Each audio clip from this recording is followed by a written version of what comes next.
तो आज हमारे साथ बातचीत के लिए उपलब्ध हैं अनूप शर्मा जी।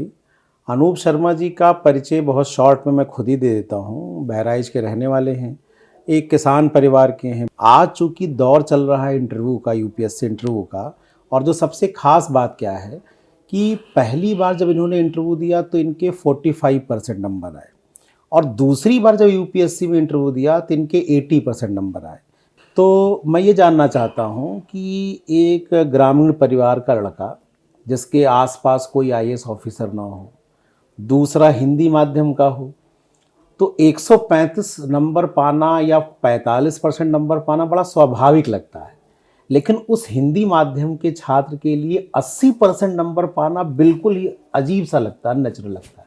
तो सर ऐसा है कि इसमें जो आपने बोला कि 138 नंबर मिले थे, कुछ 46% होता है, तो ये तो बिल्कुल स्वाभाविक सी बात थी। जैसा आप हिंदी माध्यम के छात्र लोग अक्सर यही एक्सपेक्ट करते हैं, क्योंकि भाई शायद कम्युनिकेशन उतना अच्छा नहीं होता होगा, और एक नई जगह, बड़ी जगह पहुंचते हैं इंटरव्यू देने के लिए, बड़े बड़े लोगों के पास बैठते हैं, ऐसा मैं भी सोचता था।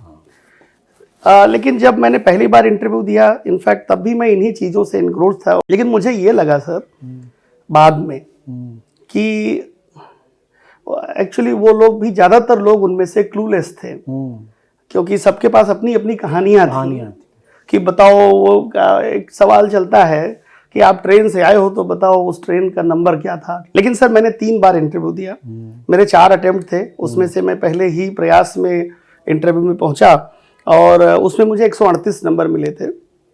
तो जब बाद में मैंने एनालाइज किया अपने इंटरव्यू को, तो मैंने पाया कि मैं बिना गैर जरूरी तरीके से चीज़ों को कॉम्प्लिकेट कर रहा था। तो अभी देखिए सर, इतने 15-16 साल की नौकरी के बाद खुद को भी लगता है कि जैसे ही सामने कोई स्टोरी बनाने की कोशिश करता है तो तुरंत समझ में आता है कि भाई रहने दो, ठीक है, ओके, सुन लिया हमने।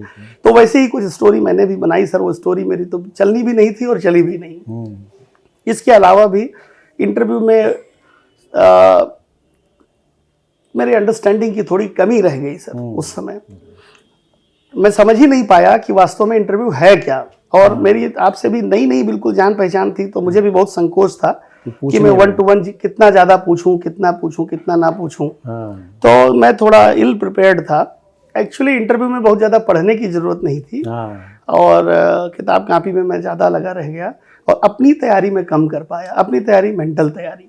अच्छा, ये अनूप, ये आप बताइए, बहुत से बच्चे जो रूरल बैकग्राउंड यूपी बिहार के लिए, चूँकि क्या है, आईएएस एक बहुत बड़ी बात होती है, तो तैयारी में पढ़ाई और वो कितना मैटर करता है, और साइकोलॉजिकल जो टफनेस होती है, वो जो मनोवैज्ञानिक बाधाएं होती हैं, वो कितना बड़ा रोल प्ले करती हैं किसी बच्चे की सफलता में। नहीं सर, जब बच्चा आता है तो उसके लिए तो ये चैलेंज हमेशा रहता है, क्योंकि उसके पास कुछ रेडीमेड मटेरियल। सर इसमें देखिए, ये पर्सनालिटी टेस्ट है, जैसे यूपीएससी भी इसको बोलती है, लिखा रहता है पर्सनालिटी टेस्ट है। तो पर्सनालिटी टेस्ट में तो पर्सनालिटी ही टेस्ट की जाएगी उसकी। अब ऐसे में मतलब लोग उसको सवाल जवाब बना लेते हैं, या मतलब कुछ कोर्स वगैरह, 10 क्वेश्चन पूछेंगे, 10 का आंसर देंगे। ऐसे उन्होंने 5 सवाल पूछे, मैंने 5 के सही आंसर दे दिए। एक्चुअली ऐसा होता नहीं है सर। मींस हमारा व्यक्तित्व जो है, क्योंकि वो व्यक्तित्व का ही परीक्षण है, इंटरव्यू उन्होंने लिख के भी दिया है। वास्तव में हमको प्रयास ये, जो सर मैंने जो अपना इम्प्रूव किया पहले इंटरव्यू से लेके और तीसरे इंटरव्यू तक, तो मैंने अपने आप को इम्प्रूव करने की कोशिश की, अपनी सोच को सही, और फिर उस सही को तार्किक तरीके से मजबूत करने की कोशिश की। मन में ही सोचा, उसको कभी लिख भी लिया, फिर सोच लिया कि ये बात सही है या गलत है। मैं इस बात को खुद मानता हूं कि नहीं मानता हूं। जैसे सर ये सवाल बहुत महत्वपूर्ण है कि आप सिविल सर्विस में, या खास करके अगर पहले से कोई किसी सेवा में है, तो आप आईएएस में या आईपीएस में क्यों आना चाहते हैं। मुझे तो लगता है कि इंटरव्यू का ये सबसे महत्वपूर्ण सवाल है। कल मैंने किसी का डीएफ देखा, तो उसमें तो अभी यूपीएससी ने तो ये लिख के ही पहले ही पूछ लिया है। मैं पहले भी लोगों को जब गाइड करने की कोशिश करता था, लोग अगर कोई मुझसे पूछते थे, तो मैं उनको यही सवाल बोलता था कि भाई आप पहले अपना क्यों क्लियर कर लीजिए, कि why you want to become an IAS officer या why you want to become a civil servant. तो ये क्यों सबका सर क्लियर होता नहीं है, फिर वो फंस के रह जाते हैं, फिर ब्लैबरिंग होती है, फिर कोई स्टोरी बनाते हैं, स्टोरी चलती नहीं है। और दूसरे कई बार हम दूसरे के विचार को अपना लेते हैं। हाँ, वो मतलब और वहां जाके हमारी बॉडी और हमारा सोल और हाँ, हमारे वो शब्द कोऑर्डिनेशन नहीं हो पाता, कोऑर्डिनेट नहीं कर बिल्कुल पाते। ठीक बात है सर। जैसे कोई बच्चा, विशेषकर उनके लिए बताइएगा कि वो ग्रामीण पृष्ठभूमि से हो और उसका इतना एक्सपोजर ना हो सिविल सर्विसेज को लेके, पर मेहनत करके मेंस निकाल लिया हाँ, ठीक हो, बात। उस बच्चे को क्या करना चाहिए और क्या नहीं करना चाहिए, अगर हम पॉइंट्स में समझ सकें। तो सर सबसे पहले दौड़ नहीं लगानी चाहिए। अच्छा, मीन्स मैं ये कहूंगा कि इस कोचिंग से उस कोचिंग, या कई बार ऐसा होता है कि 10 जगहों पे जा रहे हैं, 10-15 जगह पे वो उसी में परेशान रहता है सुबह से शाम तक, और इंटरव्यू का टाइम आ जाता है। तो एक्चुअली ये नहीं करना चाहिए। एक दो कोई सीनियर भी हो सकता है, कोई आपका जानने वाला हो सकता है, मेंटोर कोई अध्यापक हो सकता है। जैसे मेरे मेंटोर तो आप ही थे, मतलब मैं तो किसी के लिए हो सकता है, सबका अपना अपना हो सकता है, पर मेरे लिए जैसे आप थे, तो थोड़ा भरोसा करना चाहिए। और चूंकि अब आप खुद इतने पढ़े लिखे हैं, इतना मेहनत करके इस लेवल तक पहुंचे हैं, तो चीजों को खुद से एनालाइज कीजिए। जो इश्यूज हैं, कि जैसे जो कंट्रोवर्शियल इश्यूज हैं, खास करके जिसमें आदमी को डर लगता है कि अगर ऐसा पूछ लिया तो क्या होगा, जहां ओपिनियन, तो आप अपनी ओपिनियन सर एक रीजनड ओपिनियन बनानी चाहिए, खुद बनाइए। हाँ, शर्त है कि बार बार पूछिए और उसको टेस्ट कर लीजिए। आप बातचीत करके आपस में। यस, पहले अपनी ओपिनियन बनाओ और तब अपने मेंटोर से पूछो इसमें क्या क्या ऐड कर सकते हैं, लेकिन पूरा मुझसे मत बोरो करो। और क्या नहीं करना चाहिए कि बहुत ज्यादा गाइडेंस नहीं लेना चाहिए 100-200 लोगों से, क्योंकि फिर आदमी उसमें क्या है, हाँ, क्योंकि क्या है कि हर आदमी अपनी अपनी ओपिनियन देता है।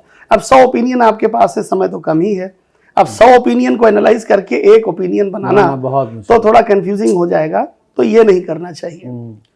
तीसरा काम जो नहीं करना चाहिए कि अपनी ओपिनियन को बार बार बदलना नहीं चाहिए, है ना, ड्यूरिंग मतलब हाँ, इंटरव्यू के पहले भी और इंटरव्यू के बाद भी, और उसमें फिर कायम रहिए। ये ना हो कि पता चले कि एक कोई काउंटर छोटा सा सवाल आया और आपने तो सोचा ही नहीं था, फिर आपने घबरा करके फटाक से दूसरी पोजीशन ले ली।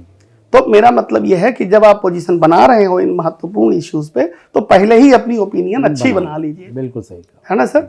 पहले तो कोई बहुत अच्छे किसी के साथ बैठ के अपने DF पे तैयारी करनी चाहिए, डिस्कस करना चाहिए, और अपनी पढ़ाई लिखाई की बेसिक चीजें ऐसे भी सबको पता होती हैं। अच्छा, आजकल के जो बच्चे हैं, आज की जनरेशन है, चूंकि गूगल और इतने सर्च इंजन है, यूट्यूब इतना है, और उसमें हर आदमी कुछ ना कुछ ज्ञान दे रहा है, वो कितना डिस्ट्रैक्ट कर सकता है या पॉजिटिव कर सकता है, आपके हिसाब से क्या राय है? नहीं सर, क्या है कि जहां तक इंफॉर्मेशन निकालनी है तो बहुत सपोर्ट हो सकता है गूगल से, या जो भी सर्च इंजन है, या कहीं से आप खूब पढ़िए, खूब इंफॉर्मेशन निकालिए, खूब सुनिए, इसमें कुछ भी समस्या नहीं है। लेकिन जब वो भटकाने लगे, जब वो आपको दौड़ाने लगे, जब आपकी ओपिनियन को वो कमजोर करने लगे, तो उससे थोड़ा बच लेना चाहिए। आपको अपनी लाइन तय करनी है, सीमाएं तय करनी है। कहना एक्चुअली ये चाह रहा था कि जो इंटरव्यू का दौर है, ये 20-25 दिन का, या 1 महीने का, या 2 महीने का, it is beautiful time. Think, rethink, form your opinion, अपनी ओपिनियन बनाइए, अच्छे से उसको आत्मसात कीजिए, उस पर भरोसा कीजिए, और अगर वो बात हो वहां पे तो उस पर अच्छे से चर्चा कीजिए। और इंटरव्यू में जब भी बैठिए तो सवाल जवाब में इंटरव्यू को मत बदल दीजिए, क्वेश्चन आंसर कुछ वो जो क्विज जैसा मत कर दीजिए। इसको कृपा करके इंटरव्यू को बातचीत में रखिए। एक सवाल आया है, अब आप उस पर 1-2 मिनट अपनी बात को कहिए, या तो आपकी बात कंप्लीट हो जाए, या सामने वाले को आपकी बात समझ में आ गई और उसने उस सवाल को वहां छोड़ करके अगला सवाल पूछ लिया। क्योंकि कई बार सर लोग इंटरव्यू को क्विज जैसा बना देते हैं, और उस पर लिखा है पर्पजिव कन्वर्सेशन, वो लिखा हुआ यूपीएससी की साइट पे जाएंगे तो लिखा रहता है कि ये क्रॉस एग्जामिनेशन नहीं है, ये एक पर्पजिव कन्वर्सेशन है, और डरने की भी जरूरत नहीं है। क्योंकि इंटरव्यू में सर जो लोग बैठे हुए हैं वहां पे बहुत सपोर्टिव रहते हैं सर, बहुत सपोर्ट करते हैं। तो सर आपका बहुत बहुत धन्यवाद। वैसे मेरी यात्रा में आपका रोल बहुत बड़ा है, इसके लिए आपका आभार। सबके साथ रहे और रहेगा भी। चलिए भाई, बेस्ट ऑफ लक। धन्यवाद सबको, thank you, best of luck.